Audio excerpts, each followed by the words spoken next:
Hello students, welcome to स्पर्श learning. हमारी 2020 series में आप सभी का स्वागत है। आज के इस लेक्चर में हम साइंस बायो का दूसरा चैप्टर शुरू करने वाले हैं, जिसका नाम है कंट्रोल एंड कोऑर्डिनेशन। ठीक है, तो कल की क्लास में हमने लाइफ प्रोसेस को कवर अप किया था। आज हम कंट्रोल एंड कोऑर्डिनेशन के बारे में पूरा एक ही वीडियो में कवर करने की कोशिश करेंगे। ठीक है, तो चलिए बिना किसी देरी के शुरू करते हैं चैप्टर अपना, जिसका नाम है कंट्रोल एंड कोऑर्डिनेशन। इस चैप्टर में आपको बेसिकली फोकस करना है कि कंट्रोल एंड कोऑर्डिनेशन का मतलब क्या है। तो कंट्रोल जिसमें कि आपका ब्रेन इन्वॉल्व होगा और स्पाइनल कॉर्ड, जो आपकी पूरी बॉडी के पोस्चर, बैलेंस और जितना भी बॉडी में चेंजेस आते हैं उनको कंट्रोल करने का काम करता है। और इस कंट्रोल में हार्मोन्स बहुत इंपॉर्टेंट रोल प्ले करते हैं, तो उसको हम इसमें कवर करेंगे। आपको हार्मोन्स ह्यूमन बींग्स में भी पढ़ने हैं and at the same time हम प्लांट्स में भी कंट्रोल एंड कोऑर्डिनेशन को कवर करेंगे। ठीक है, तो पहला टॉपिक आता है एंडोक्राइन ग्लैंड। तो फर्स्ट ऑफ ऑल आपको ये समझना है कि हमारी बॉडी में दो टाइप की ग्लैंड्स होती हैं। ठीक है, पहली जो ग्लैंड होती है उसको बोलते हैं एंडोक्राइन ग्लैंड, एंड सेकंड जब आप पढ़ोगे तो वो कहलाती है एक्सोक्राइन ग्लैंड। ओके, तो एंडोक्राइन ग्लैंड क्या होती है? तो एंडोक्राइन ग्लैंड ऐसी ग्लैंड्स जो क्या सिक्रीट करेगी? हार्मोन्स। क्लियर? और जब आप एक्सोक्राइन ग्लैंड पढ़ते हो तो ये सिक्रीट करती है एंजाइम। अगर आपको याद हो तो लाइफ प्रोसेस में हमने कई सारे एंजाइम्स पढ़े थे, तो वो सारे जो एंजाइम्स है वो कौन सी ग्लैंड सिक्रीट करेगी? Exocrine gland. और आज की क्लास में हम हार्मोन्स पढ़ने वाले हैं, तो वो हार्मोन्स कौन सी ग्लैंड सिक्रीट करेगी? Endocrine gland. तो आज के इस पूरे चैप्टर में हम जिस ग्लैंड पर फोकस करेंगे वो हमारी होगी एंडोक्राइन ग्लैंड। क्लियर है? तो यहाँ पर सबसे पहले आपको देखो लिखा हुआ है endocrine gland. Hormones are secreted by the endocrine glands and such as the pituitary glands, thyroid gland, adrenal gland and pancreatic gland. Clear? तो इसमें अब आप बहुत सारी ग्लैंड्स पढ़ने वाले हो। आपकी बॉडी में कई सारी ग्लैंड्स होती है, जिसमें से कुछ इंपॉर्टेंट ग्लैंड्स पर आज हम फोकस करेंगे, जो आपके इस चैप्टर में दी हुई है और काफ़ी ज़्यादा इंपॉर्टेंट है एग्जाम के पर्सपेक्टिव से। ठीक है, तो उन्हीं पर हम फोकस करेंगे। तो इसमें हम ब्रेन से शुरू करेंगे और जो आपके रिप्रोडक्टिव ग्लैंड्स होती है वहाँ पर जाकर हम ग्लैंड्स को फिनिश करेंगे। ब्रेन से शुरू करने के साथ साथ आप देखोगे कि ब्रेन में तीन आपको ग्लैंड्स पढ़नी है। पहले आप पढ़ोगे हाइपोथैलेमस, फिर आप पढ़ोगे पिट्यूटरी एंड थर्ड आप पढ़ोगे पीनल ग्लैंड। तो उन्हीं में से कुछ एग्जांपल्स यहाँ पर दिए हैं। जैसे आपको मेजर एंडोक्राइन ग्लैंड्स पर फोकस करना है, पिट्यूटरी, हाइपोथैलेमस, पीनल। ये तीनों ग्लैंड्स कहाँ पर हैं? ब्रेन में। ठीक है, फिर उसके बाद आती है थायराइड एंड पैराथायराइड। ब्रेन से थोड़ा सा नीचे आप नेक वाले पोर्शन में आओगे तो यहाँ पर आपको ये ग्लैंड्स मिलेंगी। देन इसके बाद आती है थाइमस। ये आपके नियर हार्ट होती है, हार्ट के पास प्रेजेंट होती है, बहुत छोटी सी ग्लैंड है। फिर आता है पैनक्रियास। पैनक्रियास कहाँ पर होता है? तो आप देखोगे कि जो स्टमक है, इस स्टमक के आपके जो राइट साइड पर एक छोटी सी ग्लैंड होती है, ये होगी पैनक्रियास। और पैनक्रियास के बारे में आपको एक चीज और ध्यान रखनी है कि हमने लाइफ प्रोसेस में ये पढ़ा था कि पैनक्रियास कई सारे एंजाइम भी रिलीज करता है, और आज हम पढ़ रहे हैं कि पैनक्रियास हार्मोन भी रिलीज कर रहा है। इसका ये मतलब है कि वो एंजाइम भी रिलीज कर रही है और हार्मोन, तो इसलिए हम पैनक्रियास को क्या बोलते हैं? मिक्स ग्लैंड बोलते हैं। ठीक है, इसको क्या बोलोगे? Mix gland. मिक्स क्यों? क्योंकि ये एज ए एंडोक्राइन भी काम कर रही है, जो आज हम पढ़ेंगे, और कल हमने पढ़ा था कि एज ए एक्सोक्राइन काम कर रही है। ठीक है ना। फिर इसके बाद हम अपनी रिप्रोडक्टिव ग्लैंड्स पढ़ेंगे। तो मेल में आप पढ़ोगे टेस्टिस एंड फीमेल में आप पढ़ोगे ओवरी। ठीक है, a feedback mechanism positive and negative regulate the action of the hormones. तो अब इसमें ये फीडबैक मैकेनिज्म क्या होती है? तो हार्मोन्स या ग्लैंड्स को पढ़ने से पहले हम थोड़ा सा समझ लेते हैं कि फीडबैक मैकेनिज्म क्या होती है, जो दो टाइप से डिवाइड होती है, या तो पॉजिटिव हो सकती है या फिर नेगेटिव। तो चलिए इसको समझते हैं। ठीक है, तो टॉपिक है फीडबैक मैकेनिज्म।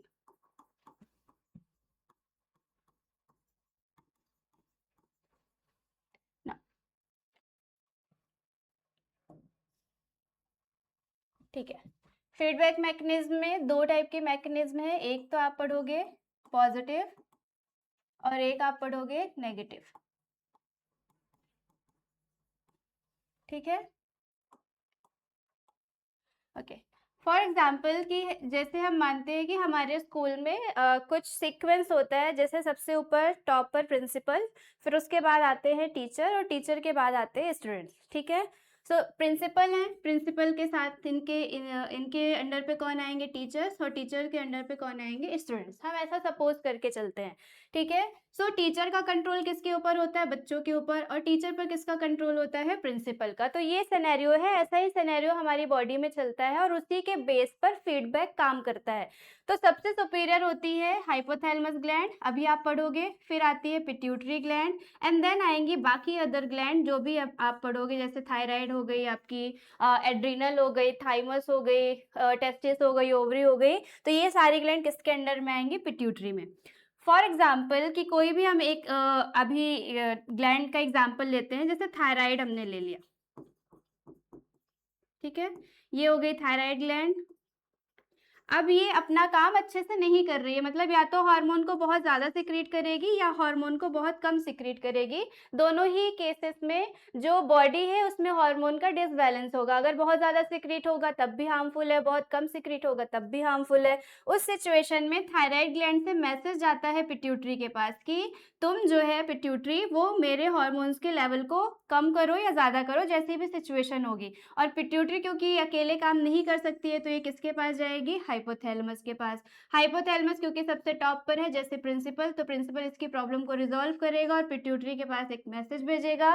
पिट्यूटरी देन अपने इस मैसेज का यूज करके और जो थायराइड ग्लैंड की प्रॉब्लम थी उसको क्या करेगी, सॉल्व करेगी। तो जब ऐसा कुछ सिनेरियो बॉडी में चलता है कि ग्लैंड्स आपस में कोऑर्डिनेट करती हैं और अगर हार्मोन्स बहुत ज़्यादा हो रहा है सिक्रीट, तो उसका लेवल नॉर्मल हो जाएगा, ये पॉजिटिव होता है।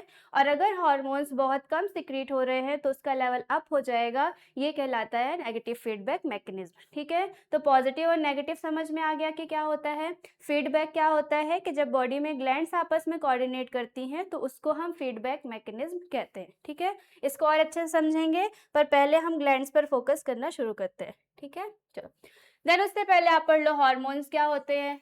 सो hormones are a chemical secretion that bring about a various change in the body.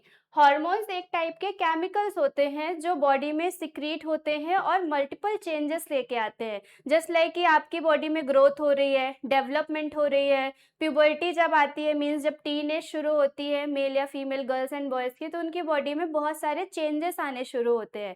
तो ये सारे चेंजेस किस तरीके से होते हैं, तो ये हार्मोन्स की वजह से होते हैं, ठीक है। तो हार्मोन्स एक केमिकल है जो कि आपकी बॉडी में फ्लो करता है और ग्रोथ और डेवलपमेंट में बहुत ज़्यादा हेल्पफुल होता है। They are produce by endocrine gland. तो हमने अभी पढ़ा कि एंडोक्राइन ग्लैंड्स क्या सिक्रीट करती हैं, हार्मोन सिक्रीट करती है, हार्मोन्स, ठीक है। तो ये हो गया। Then these glands release hormones into a blood to reach a specific target site. ये हार्मोन्स कहाँ पर सिक्रीट होंगे, ब्लड में, एंड ब्लड से होते हुए कहाँ जाएंगे, जिस भी पर्टिकुलर साइड में, ब्रेन हो गया, आपके जो भी डिफरेंट ऑर्गन्स हो गए, वहाँ जहाँ पर भी ज़रूरत लगेगी वहाँ ये हार्मोन्स पहुँच जाएंगे, बट किसके थ्रू, ब्लड के थ्रू। तो हार्मोन सबसे पहले किस में रिलीज होंगे, ब्लड में। एंड ब्लड आपको पता है कि सर्कुलेशन करता है, पूरी बॉडी में फ्लो करता है, तो ये ब्लड के थ्रू हार्मोन जिस भी साइड में रिक्वायर होंगे वहां पर इजिली पहुंचते जाएंगे, ठीक है। फिर आता है production of hormone is under the control of hormones produce from the pituitary gland. और जितने भी हार्मोन्स प्रोड्यूस होते हैं और वो अपना फंक्शन करते हैं, ये सब किसके थ्रू कंट्रोल होते हैं, पिट्यूटरी ग्लैंड के थ्रू। इसलिए मैंने आपको इससे पहले पढ़ाया था कि पिट्यूटरी सारी ग्लैंड्स पर कंट्रोल करती है और जो भी ग्लैंड्स काम करेंगी उस पर पूरा कंट्रोल किसका होगा, पिट्यूटरी का। और पिट्यूटरी पर किसका कंट्रोल होगा, हाइपोथैलेमस का, ठीक है। ये चीज ध्यान रखनी है। इसीलिए पिट्यूटरी ग्लैंड को आप पढ़ोगे तो इसको क्या बोलते हैं, मास्टर ग्लैंड। जैसे मास्टर आप पर कंट्रोल करता है वैसे ही पिट्यूटरी ग्लैंड भी बाकी सारी ग्लैंड्स पर कंट्रोल करती है, that's why it is called a master gland, okay. Now फिर इसके बाद आपको फोकस करना है कि हार्मोन्स के क्या कैरेक्टरिस्टिक्स होते हैं। ये काफ़ी ज़्यादा इंपॉर्टेंट है, ये आपसे पूछा जाता है कि हार्मोन्स क्यों बेनिफिशियल होते हैं। So hormones act as a chemical messenger. ये आपकी बॉडी में कैसा एक्ट करते हैं, केमिकल मैसेंजर, मतलब कि जैसे आप व्हाट्सएप का यूज़ करके अपना टेक्स्ट, किसी अपना मैसेज किसी दूसरे फ्रेंड को आप ट्रांसफ़र कर सकते हो, तो वैसे ही बॉडी में कोऑर्डिनेट करने के लिए, मैसेज ट्रांसफ़र करने के लिए कौन केमिकल मैसेंजर है, हार्मोन्स, ठीक है। They are secreted by a living cells, tissues, organs called a glands. तो ये किसी भी लिविंग सेल्स के थ्रू सिक्रीट हो सकते हैं। कोई जो भी आपकी बॉडी में लिविंग सेल होगी वो क्या सिक्रीट करेगी, hormone. They are secreted a very small quantities by glands, glands बहुत स्मॉल क्वांटिटी में हार्मोन्स को सिक्रीट करती हैं, ये भी ध्यान रखना है। They act upon a specific cell, tissue, organ called a target site. और ये किस तरीके से एक्ट करती है, कोई भी स्पेसिफिक साइट। फॉर एग्जाम्पल की आपकी बॉडी में मेटाबॉलिज्म, मतलब आप जो भी खाना खा रहे हो उसको डाइजेस्ट करना है, बॉडी का बैलेंस, वेट मेंटेन करना है, तो इसके लिए थायराइड ग्लैंड रिस्पॉन्सिबल होती है। तो ये जिस साइट के पे काम करेगा, उस साइट को बैलेंस करने के लिए कितना क्या हार्मोन सिक्रीशन है, ये पूरा मेंटेन करने का काम करता है। फिर they are generally slow in action, ये बहुत धीमे होते हैं एक्शन में, and but have a long lasting effect. भले ये काम धीमा कर रहे हैं, डजेंट मैटर, लेकिन इनका जो इफेक्ट होता है वो कैसा होता है, लॉन्ग लास्टिंग होता है। ठीक है, तो अगर आप शुरू में जैसे किसी भी चीज़ पे मेहनत करना शुरू करते हो तो भले ही वो बहुत बोरिंग और बहुत ज़्यादा स्लो प्रोसेस रहेगी, बट जो उसका रिजल्ट है वो आपको कैसा मिलेगा, लॉन्ग लास्टिंग। तो वैसे ही हॉर्मोन्स हैं कि शुरू में बहुत धीमे होते हैं, बहुत स्लो इफेक्ट डालते हैं अपना, बट इनका जो इफेक्ट होता है वो लॉन्ग लास्टिंग रहता है।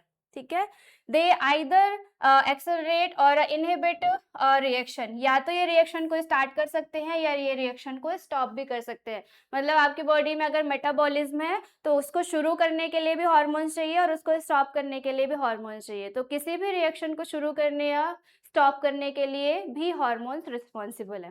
तो ये सारे कैरेक्टरिस्टिक्स हो गए। ठीक है, तो हार्मोन्स एक केमिकल मैसेंजर की तरह काम करते हैं, पर्टिकुलर किसी लिविंग सेल के थ्रू सिक्रीट होते हैं और स्मॉल क्वांटिटी में सिक्रीट होते हैं, बट उनका जो इफेक्ट है वो कैसा होता है, लॉन्ग लास्टिंग। और या तो ये प्रोसेस को शुरू कर सकते हैं या फिर स्टॉप कर सकते हैं। ठीक है, चलो ना अब हमें जो अपना मेन टॉपिक शुरू करना है वो है वेरियस टाइप ऑफ ग्लैंड। ठीक है, तो मैंने आपको पढ़ाया कि आपको किन किन ग्लैंड्स पर फोकस करना है। तो ये अगर हम एक ह्यूमन की बॉडी एज्यूम करते हैं तो इसमें आप देखोगे कि ब्रेन है, ब्रेन में आपको 3 ग्लैंड्स पढ़नी है। एक तो आप पिट्यूटरी पढ़ोगे, एक पीनल ग्लैंड पढ़ोगे और एक हाइपोथैलेमस पढ़ोगे। ठीक है, फिर थोड़ा सा और आ जाओ नीचे तो नेक मिलेगा, नेक में आपको थायराइड एंड पैराथायराइड 2 ग्लैंड पढ़नी है। फिर है हार्ट, हार्ट के पास आपको थाइमस ग्लैंड पढ़नी है। ठीक है, फिर आ जाओ स्टमक, यहाँ पर आपको पैनक्रियास पढ़ना है। फिर आ जाओ जेनाइटल ऑर्गन्स में, तो यहाँ पर आपको मेल में टेस्टिस एंड फीमेल में ओवरी पढ़नी है। ठीक है, तो ये ग्लैंड्स हैं जिन पे हमें फोकस करना है। चलो सबसे पहले शुरू करते हैं पिट्यूटरी ग्लैंड से। It is a P sized gland situated at the base of a brain. It secrete a growth hormone. तो पिट्यूटरी से बहुत क्वेश्चन पूछा जाता है कि कौन सा हार्मोन पिट्यूटरी ग्लैंड सिक्रीट करती है, तो आपका आंसर होगा ग्रोथ हार्मोन। ठीक है, और ये ग्रोथ हार्मोन सिक्रीट होता है और ये क्या काम करता है, या तो ग्रोथ को इंक्रीज करेगा या तो फिर इसको ये डिक्रीज करेगा। ठीक है, या तो स्टॉप करेगा। देन इसके बाद याद रखना है इसकी लोकेशन, ये कहाँ होती है, तो ब्रेन के फ्लोर पर होती है। चलो इसको थोड़ा सा डायग्राम से समझने की कोशिश करते हैं। फॉर एग्जांपल की ब्रेन है, ब्रेन का ये जो फ्लोर है, ठीक है, इस फ्लोर पर होती है 2 ग्लैंड्स। एक होती है हाइपोथैलेमस,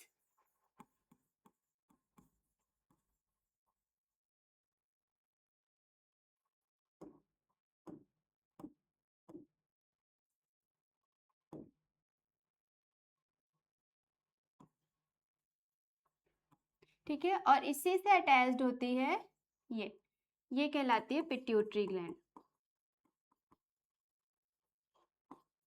ठीक है ना, हाइपोथैलेमस ग्लैंड ये ब्रेन के फ्लोर पर होती है, फ्लोर से ही अटैच्ड होती है पिट्यूटरी ग्लैंड। तो ये अभी आप इसको पढ़ रहे हो और इसी को हम क्या बोलते हैं, मास्टर ग्लैंड बोलते हैं। इसको आपको ध्यान रखना है और साथ में याद रखना है कौन सा हार्मोन रिलीज करती है। तो एक हार्मोन रिलीज करती है और उसका नाम है growth hormone.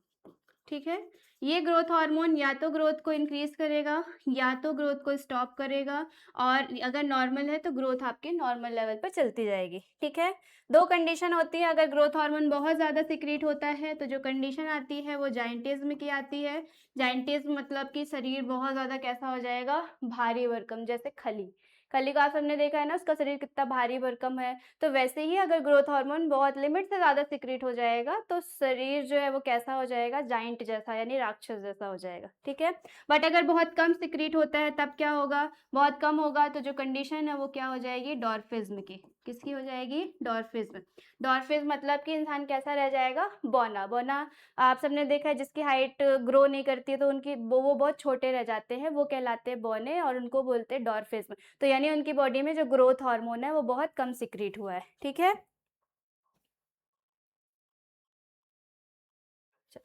So it is a required for a proper body growth. अगर बॉडी की प्रॉपर ग्रोथ करनी है तो कौन सा हार्मोन रिक्वायर्ड है? Growth hormone. And the hyposecretion of growth hormone caused a condition of dwarfism, ये अभी बताया मैंने आपको।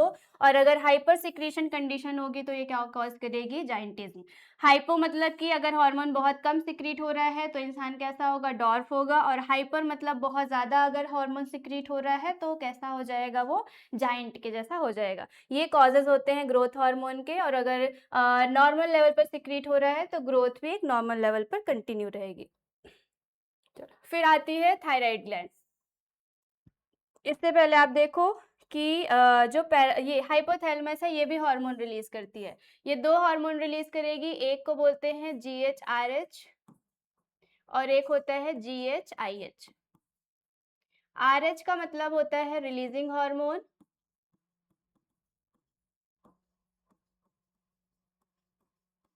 और IH का मतलब होता है इनहिबिटिंग हार्मोन।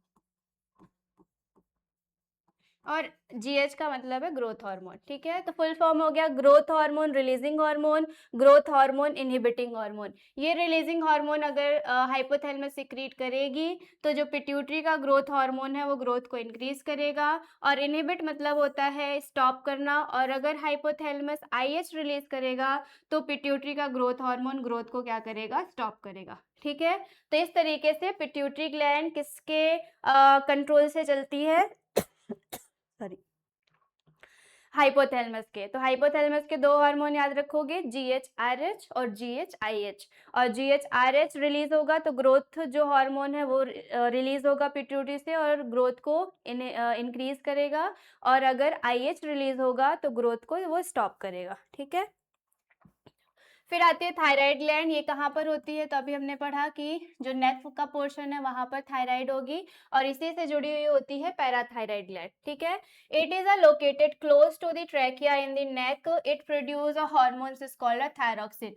तो जैसे ग्लैंड का नाम है वैसे ही हार्मोन का नाम है, तो ज्यादा प्रॉब्लम नहीं होगी याद करने में। थायराइड ग्लैंड, हार्मोन कौन सा हो गया? Thyroxine hormone. कहाँ पर होती है? तो नेक में होती है। और नेक में ही एक पाइप होता है जिससे आप एयर को इनहेल करते हो और उस पाइप को क्या बोलते हैं? ट्रैकिया। ठीक है, तो ट्रैकिया के पास होती है। It is a require for a regulating of metabolism. आप जो भी खाना खा रहे हो अच्छे से डाइजेस्ट हो रहा है कि नहीं? ठीक है, ये पूरा मेटाबॉलिज्म कहलाता है और इसको रेगुलेट करने का जो काम है वो किस हार्मोन का होता है? थायरॉक्सिन हार्मोन का। ये भी याद रखना है। The hyposecretion thyroxine cause a hypothyroidism. This condition cause abnormalities like a simple goiter, myxedema, cretinism, lack of iodine to the deficiency of thyroxine, which result in a disease is called a goiter. तो mostly आपको ये याद रखना है कि जो thyroid gland है वो हार्मोन रिलीज करेगी थायरॉक्सिन, और इस हार्मोन की कमी की वजह से या बहुत ज़्यादा ओवर सिक्रीशन की वजह से जो डिजीज होती है वो कहलाती है ग्वाइटर डिजीज। ठीक है, ये याद रखनी है, ग्वाइटर। देन इसके बाद है the excess secretion of the thyroxine is called a hyperthyroidism and it result in a high metabolism and protrusions of the eyes balls and high BP and nervous tension. तो अगर ये thyroxine जो hormone है वो बहुत ज़्यादा release होता है तो जो ब्लड प्रेशर है वो बहुत ज़्यादा इंक्रीज हो जाता है, जो आपका नर्वस सिस्टम है वो बहुत फास्ट काम करने लगता है। तो इस तरीके से ये सारे सिम्टम्स भी दिखाई देते हैं किससे? थायरॉक्सिन हार्मोन के। ठीक है, और इसके अलावा याद रखना है कि ये जो थायरॉक्सिन हार्मोन है इसको प्रोड्यूस करने के लिए जिसकी रिक्वायरमेंट होती है वो होता है आयोडीन। इसलिए आपको बोला जाता है कि आप अपने सॉल्ट में ऐसा सॉल्ट यूज करें जिसमें क्या हो? आयोडीन हो, क्योंकि ये आपकी बॉडी में जो थायरॉक्सिन हार्मोन है उसको बैलेंस करेगा और आपका मेटाबॉलिज्म अच्छा रहेगा। ठीक है, फिर उसके बाद आती है पैराथायराइड ग्लैंड। ये थायराइड ग्लैंड के जस्ट पीछे होती है, मीन्स कि अगर ये कंडीशन है तो फ्रंट साइड पर अगर आपको थायराइड दिख रही है तो बैक साइड पर आपको क्या दिखेगी, पैराथायराइड। ठीक है, तो ये ऐसे आप समझ सकते हो। फिर उसके इसमें देखो क्या है, there are a parathyroid gland present in the back side of the thyroid gland, ये लिखा हुआ है। And the secreted parathyroid hormone is a parathormone, parathormone, इसको पीटीएच बोलते हैं, या पैराथायरॉक्सिन हार्मोन भी आप इसको बोल सकते हो। जैसे पैराथायराइड है तो हार्मोन का नाम हो जाएगा पैराथायरॉक्सिन हार्मोन। ठीक है, the hormones regulate the level of calcium ions in the bloodstream, and the excess parathyroid hormones remove the calcium from the bones and make them soft। तो ये मेनली जो बॉडी में कैल्शियम होता है उसको बैलेंस करने का काम करता है पैराथायरॉक्सिन हार्मोन। और अगर ये बहुत ज़्यादा सिक्रीट होता है तो जो कैल्शियम है वो बॉडी में डिसबैलेंस होता है, और जो बोन्स होती है वो कैसी होने लगती है, सॉफ्ट। इसलिए आप देखते होंगे कि जैसे जैसे एज बढ़ती है तो जो ओल्ड एज पर्सन होते हैं उनके जो घुटने हैं उनमें दर्द होना शुरू होता है, क्योंकि बोन्स क्या होती है, कमज़ोर होना शुरू हो जाती है। और ये किसकी वजह से होता है, कैल्शियम की कमी की वजह से। और कैल्शियम को कौन बैलेंस करता है, पैराथायरॉक्सिन हार्मोन। ठीक है, तो इस तरीके से आप इसको रिलेट करना। फिर आता है पेनक्रियास। पेनक्रियास के बारे में एक चीज अभी बता दी, इसको क्या बोलोगे, मिक्स ग्लैंड। क्यों बोलते हैं, क्योंकि ये एंजाइम भी रिलीज करती है और ये हार्मोन्स भी रिलीज करती है। ठीक है, हार्मोन रिलीज करेगी तो ग्लैंड कैसी हो जाएगी, एंडोक्राइन, और एंजाइम रिलीज करेगी तो ग्लैंड कैसी हो जाएगी, exocrine. That's why it is called a mix gland. It produce two hormones, insulin and glucagon. ये दो हार्मोन रिलीज करती है, इंसुलिन और glucagon. This hormone maintain blood sugar level in your body, and a deficiency of the insulin result in the diabetes. तो ये क्या करता है, एक तो इंसुलिन हार्मोन रिलीज करेगा पैनक्रियास, और दूसरा ग्लूकागन रिलीज करेगा, और ये दोनों ही आपकी बॉडी में ग्लूकोज या शुगर का जो लेवल है उसको मेंटेन करने का काम करते हैं। अगर शुगर का लेवल बहुत ज़्यादा आपकी बॉडी में होता है, मतलब कि इंसुलिन बहुत ज़्यादा सिक्रीट हो रहा है और अपना काम अच्छे से नहीं कर रहा है, इस कंडीशन में जो बॉडी में डिजीज हो जाएगी वो कौन सी होगी, डायबिटीज। तो सबसे पहला क्वेश्चन ये पूछता है कि इंसुलिन किससे सिक्रीट होता है, तो आपका आंसर होगा पैनक्रियास से। और दूसरा कि डायबिटीज कौन सा हार्मोन कॉज करता है, तो आपका आंसर होगा इंसुलिन। ठीक है, फिर उसके बाद आती है एड्रीनल ग्लैंड। तो एड्रीनल ग्लैंड आपको याद रखनी है, जब आपने कल एक्सक्रीशन पढ़ा था तो एक्सक्रीशन में हमने किडनी का स्ट्रक्चर पढ़ा था, और इस किडनी के स्ट्रक्चर में दोनों किडनी पर एक एक ग्लैंड थी, और इसी को बोलते हैं एड्रीनल ग्लैंड। लोकेशन याद हो गई, लोकेशन किधर हो जाएगी, अबव द किडनी, किडनी के ऊपर है। ठीक है, there are two adrenal glands located in on the upper part of the each kidney. तो हर एक किडनी के अपर पार्ट में एड्रीनल ग्लैंड लोकेटेड होती है। And it has a two part of cortex and medulla. जो kidney है उसके दो पार्ट होते हैं, कल भी हमने पढ़ा था। जो बाहर वाला पार्ट हो गया वो कॉर्टेक्स, और अंदर वाला पार्ट होता है मेड्यूला। ठीक है, फिर a cortex secrete a hormone is called a cortisol that regulate the rate of the metabolism। ये जो कॉर्टेक्स है ये कौन सा हार्मोन सिक्रीट करेगा, कॉर्टिसोल। तो सी से कॉर्टेक्स, सी से कॉर्टिसोल। ये कॉर्टिसोल भी मेटाबॉलिज्म को मेंटेन करने में हेल्प करता है। तो दो हार्मोन्स आपने पढ़ लिए अभी तक जो मेटाबॉलिज्म के लिए काम करते हैं, पहला थायरॉक्सिन हार्मोन और दूसरा आपने क्या पढ़ लिया, कॉर्टिसोल। ठीक है, and the medulla secrete a hormone is called the adrenaline hormone that prepare the body to face a various stressful situation। तो आपके बॉडी में बहुत मतलब आपके सामने बहुत स्ट्रेसफुल सिचुएशन आ सकती है, जैसे लाइक कि अगर आपने सामने एकदम कोई अचानक से शेर देख लिया, तब क्या होगा कि आपको जो ब्लड प्रेशर है वो बहुत तेज हो जाएगा, स्वेटिंग होने लगेगी, आप एकदम से घबरा जाओगे। तो ये सारे सिम्टम्स किसकी वजह से होते हैं, एड्रेनलिन हार्मोन की वजह से। समझ में आया। तो एड्रीनल ग्लैंड से दो हार्मोन रिलीज हुए, एक हुआ कॉर्टिसोल, एक हुआ एड्रेनलिन। कॉर्टिसोल किस में हेल्प करेगा, मेटाबॉलिज्म को रेगुलेट करने में, और एड्रेनलिन किस में हेल्प करेगा, जो बॉडी में स्ट्रेसफुल कंडीशन होती है उनको उनके सिम्टम्स को शो करने के लिए और उनको बैलेंस करने के लिए। ठीक है, ओके। देन आता है गोनाड्स। गोनाड्स का मतलब होता है जेनाइटल ऑर्गन, या इन्हीं को बोलते हैं reproductive organ.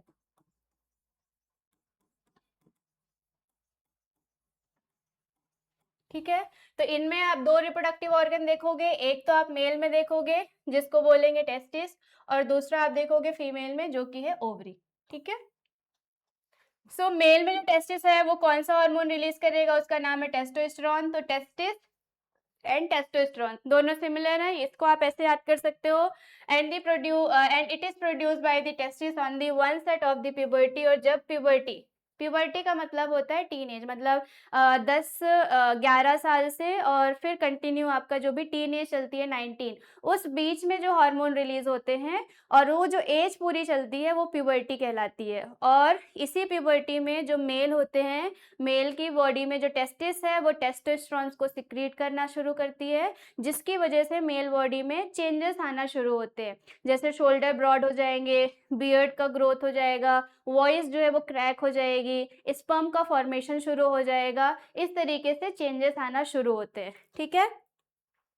Female sex hormone produce by the ovary, ovary gland है जो कि हार्मोन प्रोड्यूस करती है, एक तो एस्ट्रोजन और दूसरा प्रोजेस्टेरोन। ठीक है। And deficiency of the estrogen is called infertility. So ovary से आपको दो हार्मोन याद रखने हैं। First is oestrogen. एस्ट्रोजन किस में हेल्प करता है, ये हेल्प करेगा जो भी फीमेल में सेकेंडरी सेक्सुअल कैरेक्टर्स है उनको डेवलप करने के लिए।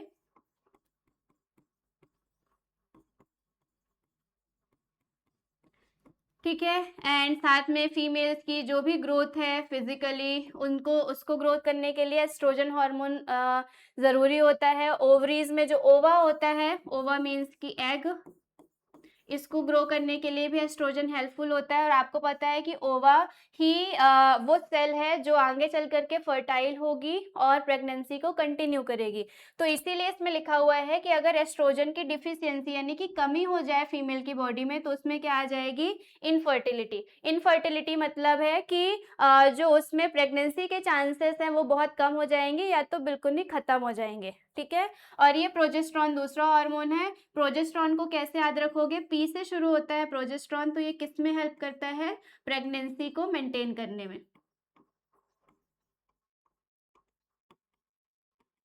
ठीक है। प्रेगनेंसी मेंटेन मतलब कि जैसे ही फर्टिलाइजेशन हुआ उसके बाद 9 मंथ तक फीमेल में प्रेगनेंसी कंटिन्यू होती है और उस पूरे 9th मंथ में जो हार्मोन रिलीज होता है वो होता है प्रोजेस्टेरोन। और ये दोनों हार्मोन किससे रिलीज होंगे, ओवरी से। ठीक है।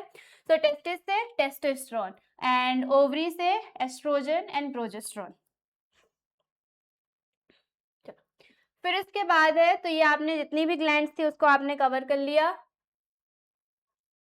ठीक है। चलो एक बार इसको क्विक रिवाइज कर लेते हैं। सबसे पहले तो ब्रेन है, ब्रेन में आपने पढ़ा पिट्यूटरी ग्लैंड, और दूसरी आपने पढ़ी हाइपोथैलेमस ग्लैंड। थर्ड आती है पीनल ग्लैंड, इसको भी आप देख लेना। पिट्यूटरी कौन सा हार्मोन रिलीज करती है, ग्रोथ हार्मोन। हाइपोथैलेमस दो हार्मोन रिलीज करेगा, growth hormone releasing hormone and growth hormone inhibiting hormone. Pineal जो ग्लैंड है वो एक हार्मोन रिलीज करती है, उसको बोलते हैं मेलेटोनिन, मेलानिन या मेलानिन। ठीक है। ये किस में हेल्प करता है, तो ये स्किन कलर पे काम करता है। मीन्स कि जितना ज़्यादा मेलानिन होगा उतना ही ज़्यादा स्किन का कलर डार्क होगा, जितना कम मेलानिन होगा उतना ही स्किन का कलर फेयर होता जाएगा। तो ये सारा काम कौन करता है, पीनल ग्लैंड करती है। ठीक है। ये हो गया। इसके बाद फिर हमने पढ़ी नेक में। नेक में एक तो आपने पढ़ी थायराइड और दूसरी आपने पढ़ी पैराथायराइड। थायराइड कौन सा हार्मोन रिलीज करती है, तो ग्लैंड के नाम पर ही है, थायरॉक्सिन। और ये कौन सा हार्मोन रिलीज करती है, पैराथायरॉक्सिन। ठीक है। थायरॉक्सिन थायराइड से, पैराथायरॉक्सिन पैराथायराइड से, ये हमने पढ़ लिया। फिर उसके बाद हम आप देख लो हार्ट के पास एक ग्लैंड होती है जिसका नाम है थाइमस। थाइमस ग्लैंड रिलीज करती है थाइमोसिन हार्मोन, और ये किस में हेल्प करता है, इम्यून सिस्टम को इंक्रीज करने में। क्लियर। और थाइमस के बारे में एक चीज और याद रखनी है कि जो न्यूबॉर्न चाइल्ड होता है उसमें थाइमस ग्लैंड का साइज बड़ा होता है, और जैसे जैसे जो एज है वो बढ़ती जाती है और ओल्ड एज की तरफ इंसान कंटिन्यू करता है, तो उस टाइम तक जो थाइमस ग्लैंड का साइज है वो धीरे धीरे डिक्रीज यानी छोटा होने लगता है। इसीलिए आपने देखा होगा कि जो ओल्ड एज पर्सन होते हैं उनमें इम्यून सिस्टम काफी ज्यादा वीक हो जाता है, जस्ट बिकॉज कि उनके जो थाइमस ग्लैंड है उसका साइज कैसा हो गया है, छोटा हो गया है। और जो बच्चे होते हैं, बच्चों में इम्यून सिस्टम बहुत स्ट्रांग होता है। क्यों? क्योंकि उनमें थाइमस ग्लैंड का साइज बड़ा होता है और वो ज्यादा थाइमोसिन हार्मोन रिलीज करती है। ठीक है, ओके। देन इसके बाद हार्ट के बाद हमने क्या पढ़ा? तो हार्ट के बाद आता है पैनक्रियाज। पैनक्रियाज तो एक तो मिक्स ग्लैंड है और ये दो हार्मोन रिलीज करती है, एक है इंसुलिन और दूसरा है ग्लूकागन। ठीक है, इंसुलिन में याद रखना है ये क्या कॉज करता है, डायबिटीज। फिर उसके बाद पैनक्रियाज के बाद आ जाओ, आपका एड्रीनल ग्लैंड है। एड्रीनल ग्लैंड में हमने क्या पढ़ा? तो ये दो हार्मोन रिलीज करता है, एक है कॉर्टिसोल और दूसरा है एड्रीनलिन। ठीक है, कॉर्टिसोल किस में हेल्प करता है? मेटाबॉलिज्म को रेगुलेट करने में। एड्रीनल किस में हेल्प करता है? तो ये स्ट्रेसफुल कंडीशन में रिलीज होता है आपकी बॉडी में। और इसी को याद रखना है, इसको बोलते हैं 3F हार्मोन। 3F का मतलब होता है fear, fight and flight. Means या तो अगर आपको डर लग रहा है तब भी बॉडी में एड्रेनलिन हार्मोन रिलीज होगा, आप किसी से फाइट कर रहे हो उसमें भी ब्लड प्रेशर बहुत इंक्रीज होता है, उस सिचुएशन में भी एड्रेनलिन रिलीज होगा। और फ्लाइट मतलब कि अगर आप उड़ रहे हो तो उस कंडीशन में भी जो हार्मोन है वो कौन सा रिलीज होगा? एड्रेनलिन। ठीक है, तो इसलिए इसको 3F हार्मोन कहते हैं। ये हो गया। लास्ट में हमने पढ़ा जेनाइटल या रिप्रोडक्टिव ग्लैंड्स।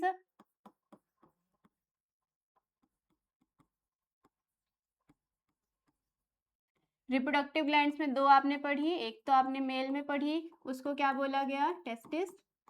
और दूसरा आपने फीमेल में पढ़ा जिसको बोलते हैं ओवरी। टेस्टिस से एक हार्मोन रिलीज होता है, that is testosterone. And ovary से दो हार्मोन पढ़े, एक है estrogen and second is progesterone. ठीक है, so these are all the glands जो कि आपकी बॉडी के लिए बहुत एसेंशियल है, और ये कौन कौन से हार्मोन्स रिलीज करती हैं ये सारा हमने एक बार पढ़ लिया एंड देन रिवाइज कर लिया। ठीक है, फिर उसके बाद आता है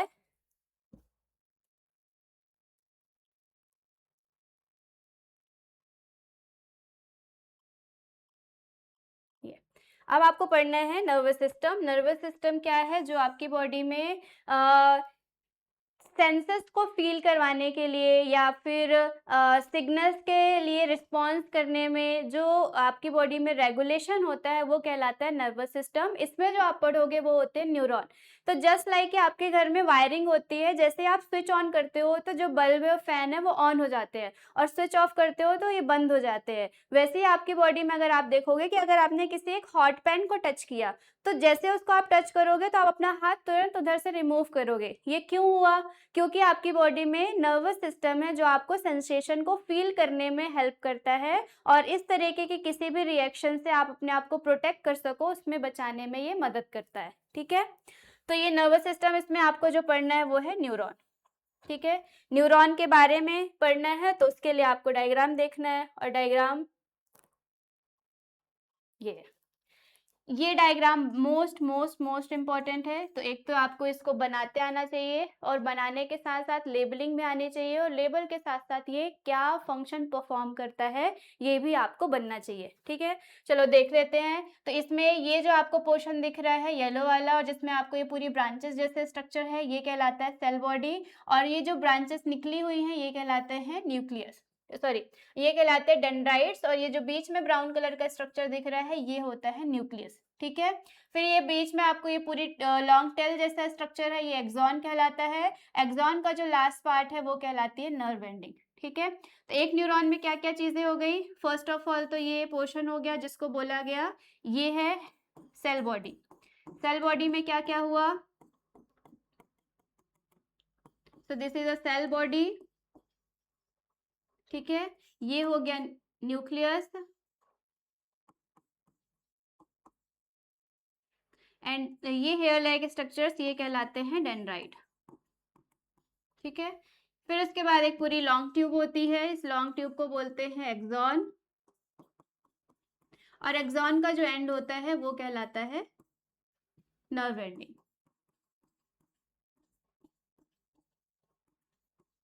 सो this is the structure of neuron, ये न्यूरॉन का स्ट्रक्चर ये बनाने के लिए भी आता है और साथ में लेबल करने के लिए भी आता है, तो इसको आपको फोकस करना है, ठीक है। अब पढ़ते हैं कि न्यूरॉन का फंक्शन क्या होता है, ठीक है। So neuron functional unit of the nervous system and conduct message in the form of electrical and chemical impulses.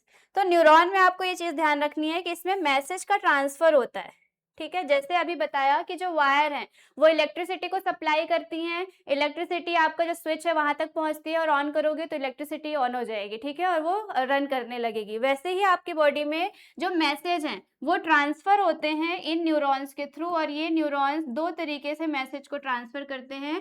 एक तो होता है इलेक्ट्रिकल फॉर्म में, मीन्स आपकी बॉडी में भी इलेक्ट्रिसिटी जनरेट होती है, ठीक है, और दूसरा होता है केमिकल फॉर्म में। क्लियर? तो ये दो आपको याद रखना है कि कैसे मैसेज का ट्रांसपोर्टेशन होता है, इसलिए इसको बोलते हैं structural and functional unit of a nervous system. क्यों? क्योंकि नर्वस सिस्टम आपकी बॉडी में कंट्रोल करता है, और कंट्रोल करने के लिए जो ऑर्गन काम करता है, जो सेल काम करती है, वो होती है neuron. That's why it is called a structural and functional unit of a nervous system, ठीक है। Neuron compose of a cell body and a dendrite, axon and nerve ending. तभी हमने स्ट्रक्चर से पढ़ा कि न्यूरॉन क्या कंटेन करता है। न्यूरॉन में होती है नर्व एंडिंग, एक्सॉन होता है, डेंड्राइट होता है एंड सेल बॉडी होती है। इसके अलावा एक और चीज है जो होती है न्यूक्लियस, ठीक है।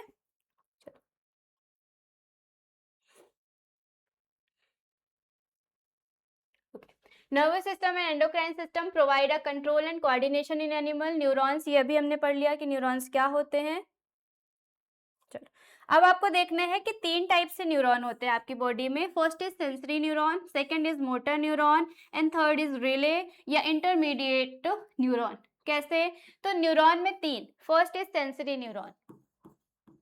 ये पढ़ना क्यों जरूरी है? क्योंकि अभी आप जब रिफ्लेक्स एक्शन पढ़ोगे, उस रिफ्लेक्स एक्शन में ये सारे न्यूरॉन एक एक करके आप पढ़ने वाले हो और उनके फंक्शंस क्या होते हैं, तो वो यहाँ पर समझो, ताकि जब आप वो डायग्राम देखो तो आपको इजिली वो चीजें क्लियर रहे। सेंसरी जो न्यूरॉन है वो किस में हेल्प करेगा? तो ये करता है सेंसेस को ट्रांसफर करने में, ठीक है। चलो, इसको अपन डायरेक्ट डायग्राम से समझते हैं तो ज्यादा अच्छे समझ में आएगा ना। ये देखो, तो ये हो गया, आप एक स्टिमुलस रखा है। स्टिमुलस का मतलब होता है कि कोई ऐसा ऑब्जेक्ट जिसके लिए आप रिस्पॉन्स करोगे। फॉर एग्जाम्पल कि ये मेरे पास एक हॉट पेन है, अभी एज्यूम करते हैं, और इसको मैंने टच किया, तो hot pan is a stimulus, means ये एक ऑब्जेक्ट है जिसके लिए मैं रिस्पॉन्स करूंगी। तो ये गर्म है, मुझे गर्म लग रहा है, तो मैंने अपना हाथ फट से क्या कर दिया, हटा दिया। कैसे हटाया? मेरे ब्रेन ने मुझे इंडिकेट किया, ठीक है। तो इससे यानी कि ऑब्जेक्ट से जो सिग्नल आपकी न्यूरॉन तक जाएंगे, वो जिस न्यूरॉन के थ्रू ट्रांसफर होंगे वो कहलाएगा आपका सेंसरी न्यूरॉन, ठीक है। सिग्नल गए न्यूरॉन के पास, कौन लेके गया? Sensory neuron. फिर सिग्नल वापस भी आएंगे, तब तो मैं अपना हाथ हटाऊंगी ना यहाँ से, तो सिग्नल वापस कौन लेकर आएगा? Motor neuron. तो दो न्यूरॉन आपको समझ में आए, सेंसरी जो सिग्नल को लेके जाएगा न्यूरॉन के पास, और दूसरा मोटर जो वापस सिग्नल को लेके आएगा और जिसकी वजह से मैं अपना हाथ इस हॉट पेन से हटाऊंगी। बीच में एक न्यूरॉन होता है जिसको बोलते हैं इंटरमीडिएट या रिले न्यूरॉन। ये सिग्नल को फिल्टर करता है। फिल्टर का मतलब क्या होता है? फिल्टर मतलब ये हुआ कि अब देखो, इससे 100% इन्फॉर्मेशन चली गई इस हॉट पेन से, बट मुझे सिर्फ इतनी इन्फॉर्मेशन चाहिए कि मुझे अपना हाथ इससे हटाना है, मुझे पूरी इन्फॉर्मेशन से कोई मतलब नहीं है। तो बीच में कुछ इन्फॉर्मेशन फिल्टर हो जाती है, और ये फिल्टर करने का काम करता है रिले न्यूरॉन। समझ में आ गया? चलो, तो आप देखो ये एक स्टिमुलस है, मीन्स वो ऑब्जेक्ट है जिसके लिए आप रिस्पॉन्स करने वाले हो। ये इसमें से आपने इसको टच किया हाथ से, तो जिससे भी आप टच करोगे रिसेप्टर हो जाएगा। तो क्योंकि अभी आप अपने हैंड से इसे रिसीव कर रहे हो, तो ये हो आपका हैंड इसके लिए क्या करेगा, रिसेप्टर का काम करेगा। ठीक है, देखो अब इधर से ये सिग्नल जा रहे हैं, सिग्नल्स को लेके कौन जा रहा है, इसको बोलोगे सेंसरी न्यूरॉन, जो सिग्नल्स को लेके जाएगा। और ये है मोटर न्यूरॉन, जो इस स्पाइनल कॉर्ड से सिग्नल को वापस लेकर आएगा। समझ में आया ना, कि अभी समझाया था कि मैंने इस हॉट पेन को टच किया तो सिग्नल न्यूरॉन के पास गए, कौन लेकर गया, सेंसरी न्यूरॉन, वापस भी लेके आना पड़ेगा। क्लियर, तो कौन लेकर आएगा, मोटर न्यूरॉन।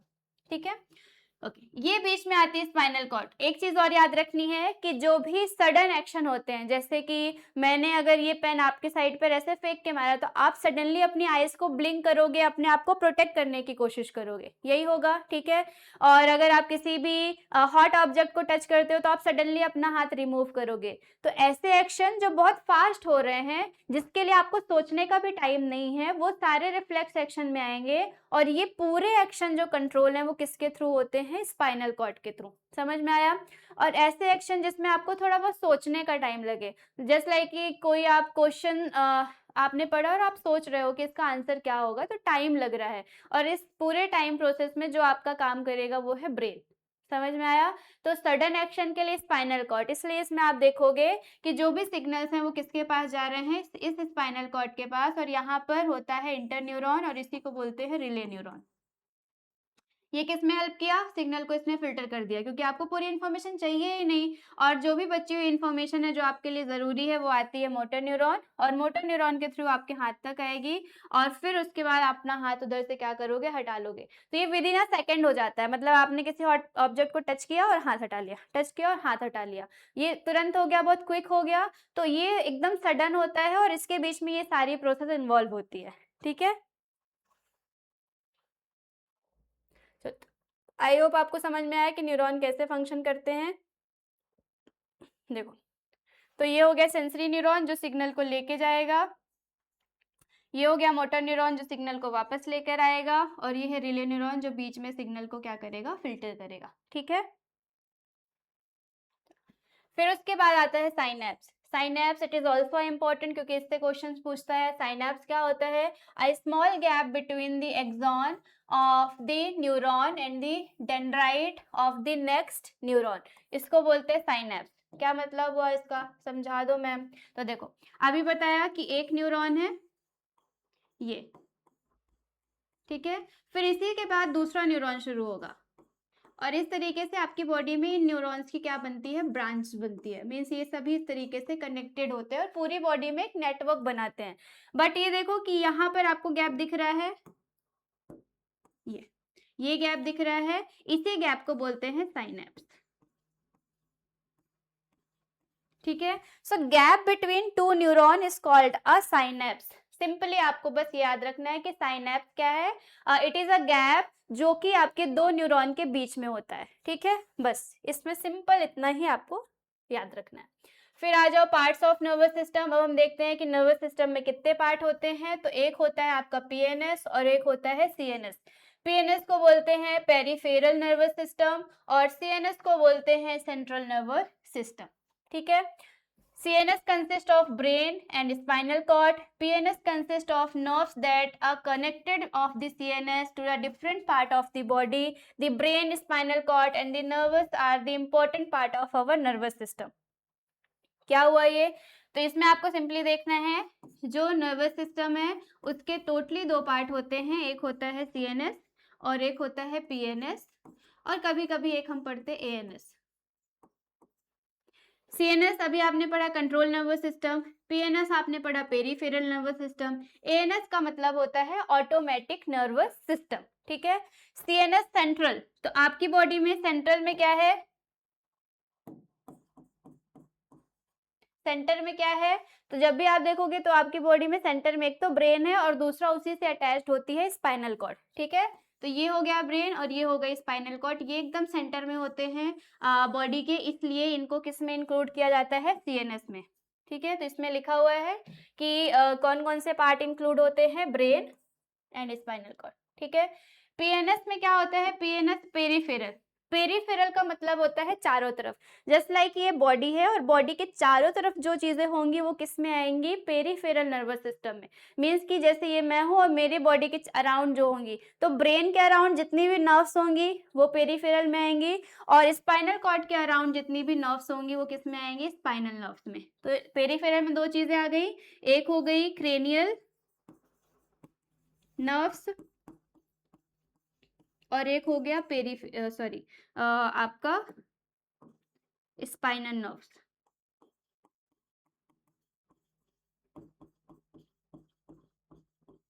ठीक है, स्पाइनल नर्व्स मीन जो स्पाइनल कॉर्ड से अराइज होती हैं, और क्रेनियल मतलब ये होता है ब्रेन, तो ब्रेन के चारों तरफ जो नर्व्स होंगी वो क्या कहलाएंगे, आपके क्रेनियल नर्व्स। ठीक है, ओके अब आ जाओ ब्रेन में। तो ब्रेन आपसे बहुत ज्यादा पूछता है, ब्रेन का स्ट्रक्चर आता है बनाने के लिए, और साथ में उसके पार्ट्स पूछता है, कितने पार्ट में डिवाइड होता है, और उन सारे पार्ट्स के फंक्शन क्या होते हैं। तो it is also a most important topic.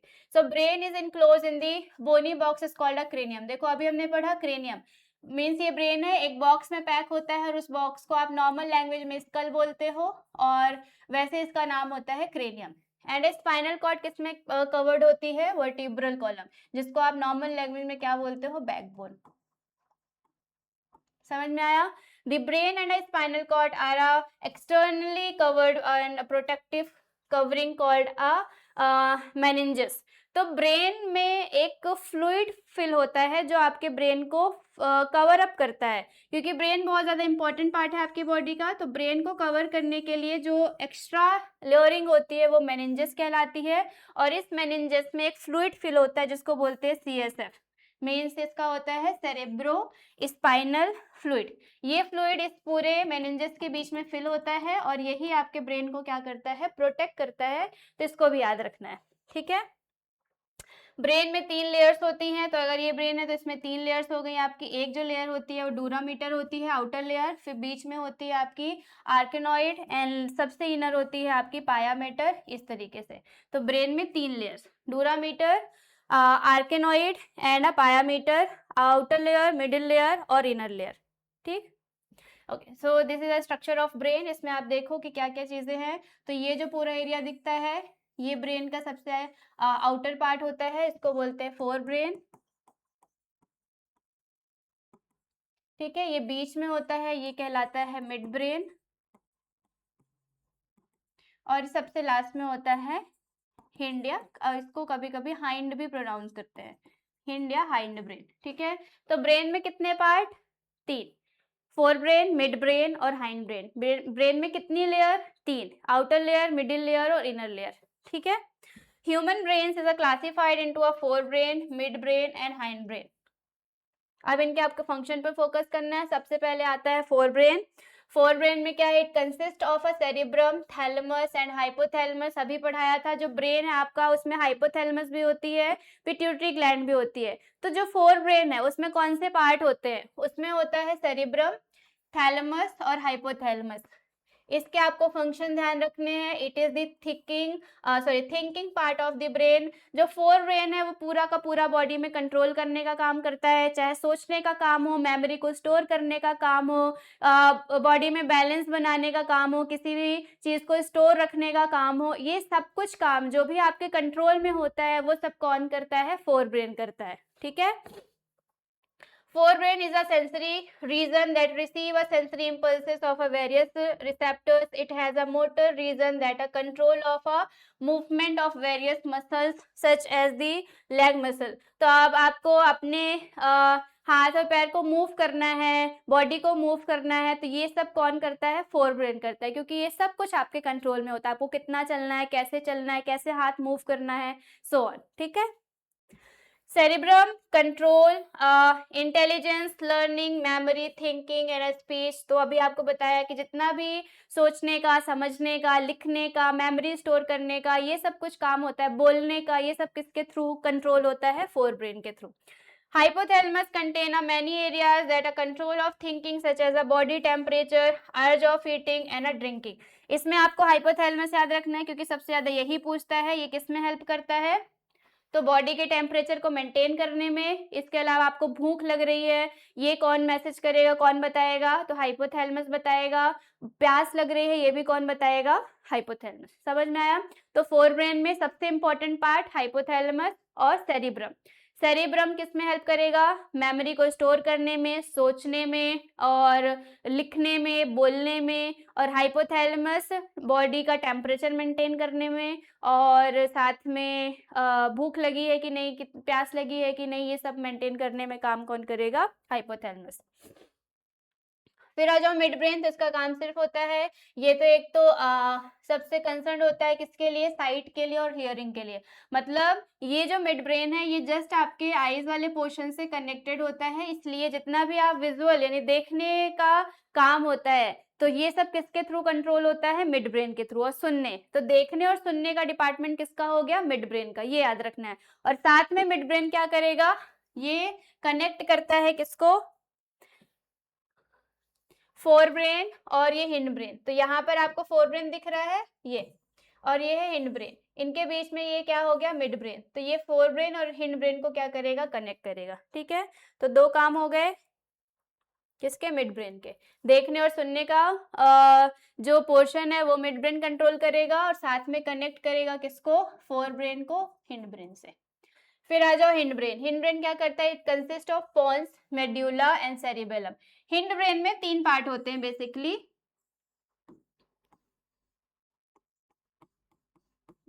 ये होता है सेरिबेलम,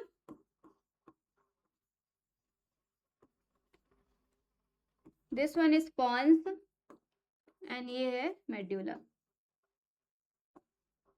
ठीक है, सेरिबेलम क्या करेगा, पॉन्स क्या करेगा और मेड्यूला, इनके फंक्शंस पढ़ने हैं आपको। So it is following functions, most of the involuntary actions, involuntary actions such as a heartbeat, blood pressure, movement of food in the alimentary canal, salivation etc. are controlled by the midbrain and the medulla of the hindbrain. तो जितने भी involuntary actions होते हैं, involuntary मतलब जो आपके control में नहीं होते हैं उनको इनवॉलेंट्री एक्शंस कहते हैं।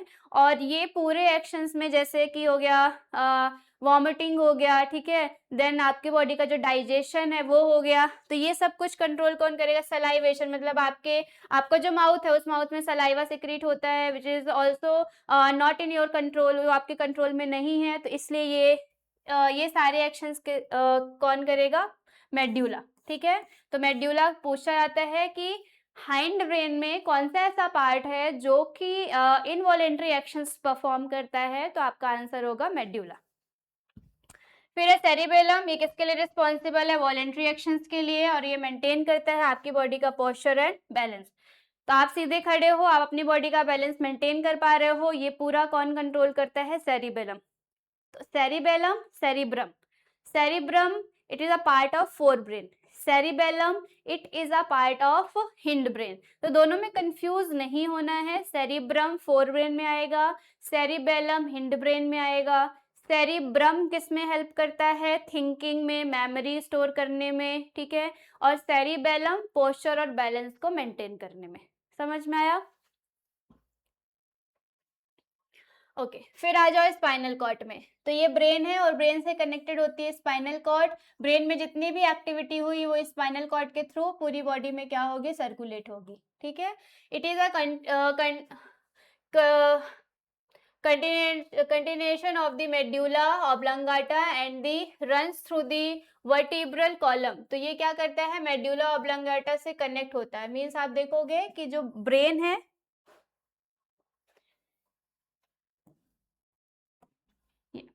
यहाँ पर आपको ये है मेड्यूला, ठीक है, दिस पोर्शन इज मेड्यूला, और यहीं से जुड़ी होती है स्पाइनल कॉर्ड।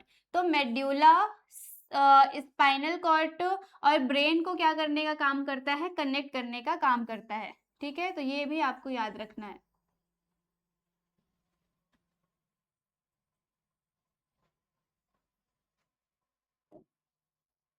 ओके, तो मेड्यूला का काम क्या हुआ, ब्रेन और स्पाइनल कॉर्ड को क्या करेगा, कनेक्ट करेगा।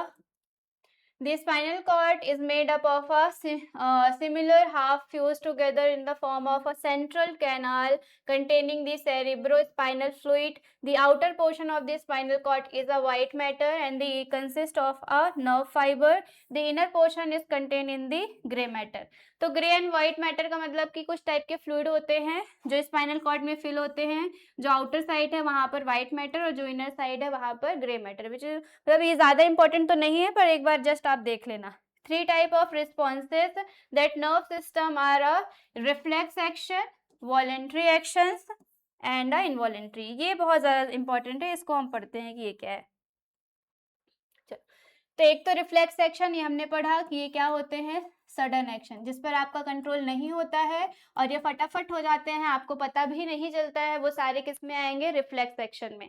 वॉलेंट्री ऐसे एक्शन जो आपके कंट्रोल में होते हैं. मतलब आपने देखा होगा जैसे स्कूल एंड कॉलेजेस में या कोई भी फंक्शन ऑर्गेनाइज होता है तो कुछ लोगों को रखा जाता है जो पूरे फंक्शन को ऑर्गेनाइज करते हैं, देखते हैं कि सारे काम अच्छे से हो रहे हैं कि नहीं. मतलब वो वॉलेंटियर की तरह काम करते हैं, मीन्स वो कंट्रोल करने का काम कर रहे हैं. तो आपकी बॉडी में ऐसे एक्शंस जो आपके कंट्रोल में होते हैं वो वॉलेंट्री होंगे और जो कंट्रोल में नहीं होते हैं वो होंगे इनवॉलेंट्री और जो अपने आप हो जाते हैं वो कहलाएंगे रिफ्लेक्स एक्शन. ठीक है.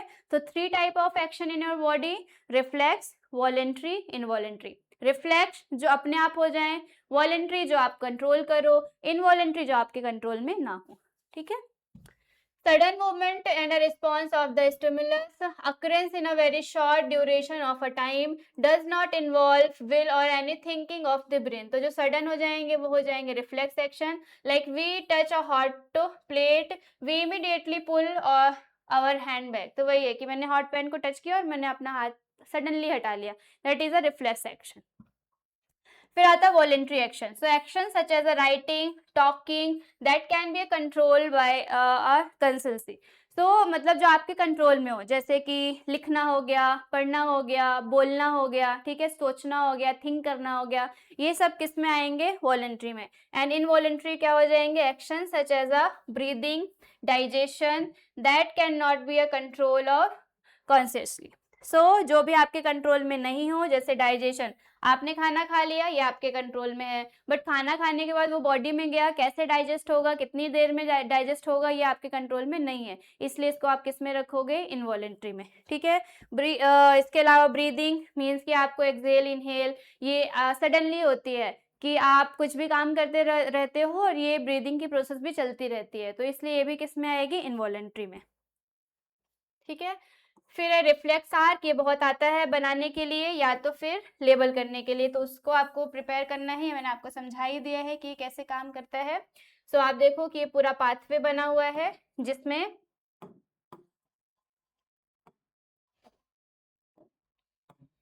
ये, तो ये हो गया स्टिमुलस, ये जो आपको दिख रहा है ये स्टिमुलस है.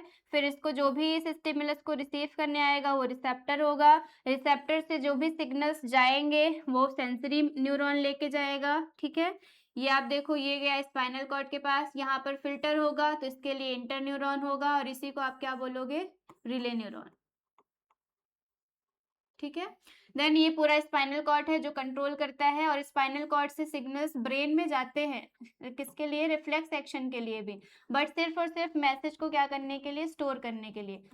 कैसे, तो मैंने पहली बार हॉट पेन टच किया, मुझे नहीं पता था कि हॉट पेन को टच करते ही मुझे जो है तो मैं जलूंगी और मैं अपने हाथ रिमूव करूंगी. अगर पता होता तो क्यों टच करते. ठीक है. तो जब पहली बार रिफ्लेक्स एक्शन होता है, क्योंकि उसमें आपको पता नहीं होता, इसलिए इन्फॉर्मेशन कंट्रोल तो स्पाइनल कॉर्ड करेगा बट वो मैसेज किसके पास से मेमोरी के लिए स्टोर कर देगा, ब्रेन के पास, ताकि नेक्स्ट टाइम से जब भी आप हॉट पेन को देखो तो आप को ये रियलाइज हो कि नहीं, हॉट पेन को टच करेंगे तो गर्म फील होगा तो नहीं करना है. ठीक है. तो ब्रेन इसमें साइड रोल प्ले करता है सिर्फ मेमोरी को स्टोर करने के लिए.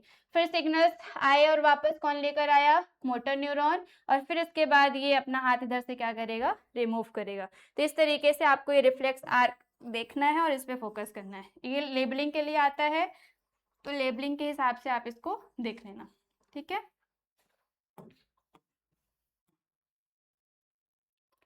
ओके तो हमारा जो ह्यूमन वाला पोर्शन था, ह्यूमन कंट्रोल एंड कोऑर्डिनेशन, वो हमने पढ़ लिया, जिसमें हमने ग्लैंड्स पढ़ ली और ग्लैंड्स के साथ पूरा नर्वस सिस्टम पढ़ लिया, नर्वस सिस्टम में न्यूरॉन, ब्रेन और इसके पूरे फंक्शंस को कवर किया। एंड लास्ट टॉपिक आता है प्लांट हार्मोन। इस पे आपको देखना है, दो ही चीजें आपको पढ़नी है इसमें, एक तो आपको मूवमेंट पढ़ना है प्लांट में, और दूसरा जो आप पढ़ोगे वो होता है प्लांट के हॉर्मोन्स। ठीक है, तो मूवमेंट में दो टाइप के मूवमेंट होते हैं, एक ट्रॉपिक मूवमेंट है, एक नेस्टिक मूवमेंट है। ट्रॉपिक मूवमेंट जो कि कैसा होता है, डायरेक्शनल, और नेस्टिक मूवमेंट कैसा होगा, non directional.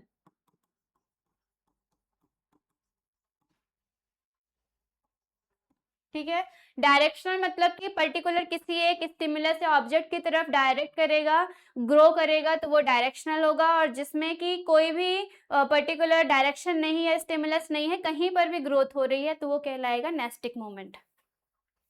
In a tropic movement, plant either moves towards or away from the stimulus.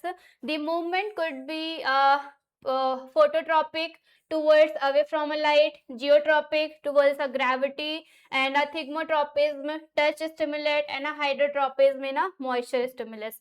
तो आप देखो कि मूवमेंट कितने टाइप के होते हैं ट्रॉपिक। देखो ये लिखा हुआ है, ठीक है, तो एक तो होता है फोटोट्रोपिज्म, ये किसके लिए रिस्पॉन्स करेगा, पर्टिकुलर लाइट की तरफ। जैसे सनफ्लावर है, सनफ्लावर का मूवमेंट किधर होता है, जिधर से सनलाइट आती है। ठीक है, तो पर्टिकुलर किसी स्टिमुलस की तरफ ग्रो कर रहा है, इसलिए ये किस में आ जाएगा, फोटोट्रोपिज्म में। फिर है जियोट्रोपिज्म, जियो मतलब होता है ग्रेविटी, जब प्लांट ग्रेविटी की तरफ मूव करेगा तो जियोट्रोपिज्म होगा। हाइड्रो मीन्स है वाटर, तो प्लांट का मूवमेंट अगर वाटर की तरफ हो रहा है तो हाइड्रोट्रोपिज्म होगा। कैमो मीन्स है केमिकल, अगर मूवमेंट केमिकल की तरफ हो रहा है तो केमोट्रोपिज्म। थिग्मो मीन्स होता है टच, अगर प्लांट टच के लिए रिस्पॉन्स करेगा तो ये हो जाएगा थिग्मोट्रोपिज्म, या इसी को हम सपोर्ट बोलते हैं। Touch is not a right word, इसके लिए आप सपोर्ट याद रखना। Example money plant, money plant में आपने देखा होगा कि आप मनी प्लांट को जिस भी डायरेक्शन में सपोर्ट दोगे उसका ग्रोथ उसी डायरेक्शन में हो जाएगा, तो इसलिए किस में आएगा, थिग्मोट्रोपिज्म में। ठीक है, फिर है नेस्टिक मूवमेंट, तो नेस्टिक मूवमेंट में क्या याद रखोगे, नेस्टिक मतलब नॉन डायरेक्शन होता है, इसमें कोई भी डायरेक्शन फिक्स नहीं होती है, किसी भी डायरेक्शन में प्लांट मूव कर सकता है। जो सबसे ज्यादा एग्जाम्पल पूछता है इसमें वो आपको याद रखना है, एक तो आप टाइप याद रखोगे कि इसमें थिग्मोनेस्टिक होता है, थर्मोनेस्टिक होता है, फोटोनेस्टिक होता है, और जो सबसे ज्यादा पूछता है वो है ये sensitive plant. When you touch a sensitive plant such as the touch me not, और इसको बोलते हैं माइमोसा प्यूडिका, या इसी को आप नॉर्मल लैंग्वेज में बोलते हो छुई मुई।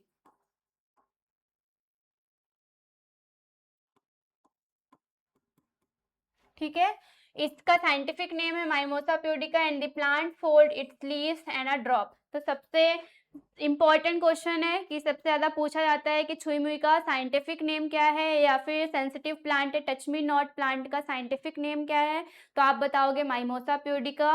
और इसमें कैसा मूवमेंट होता है, नेस्टिक मूवमेंट होता है, जिसमें आप एक लीफ को टच करोगे तो सारी लीव्स एक साथ क्या हो जाएंगी, क्लोज हो जाएंगी।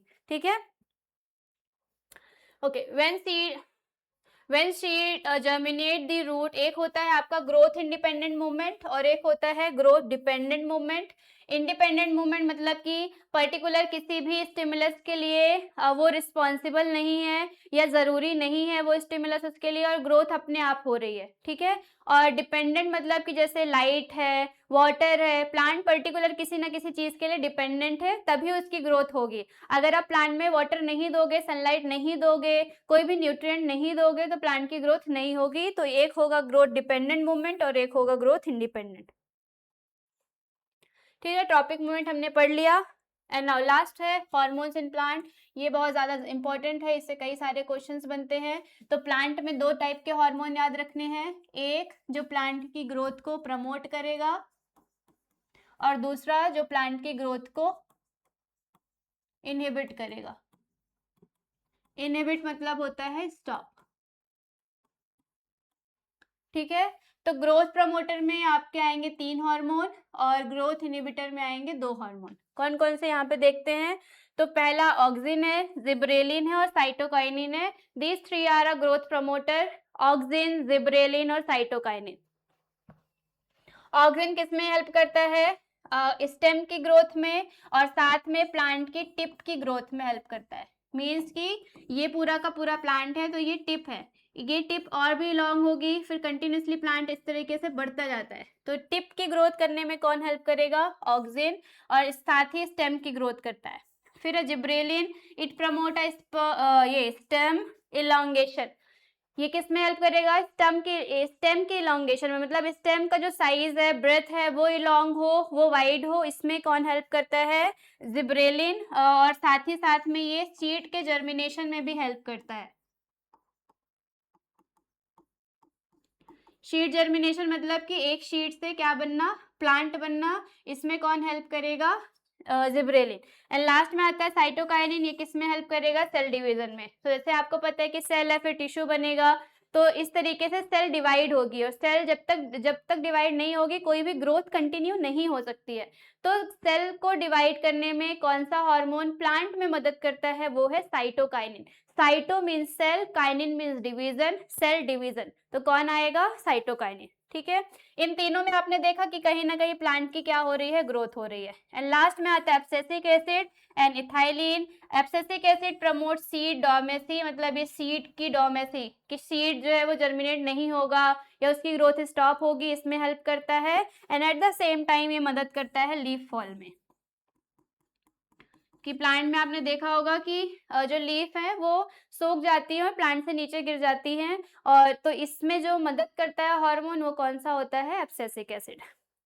फिर आता है एथाइलिन। ये इट रेगुलेट फ्रूट राइपनिंग, मतलब कि ये फ्रूट को पकने में हेल्प करता है, और जब फ्रूट पकेगा तो ऑटोमेटिक प्लांट से नीचे आ जाएगा। इस तरीके से भी प्लांट की ग्रोथ स्टॉप होती है।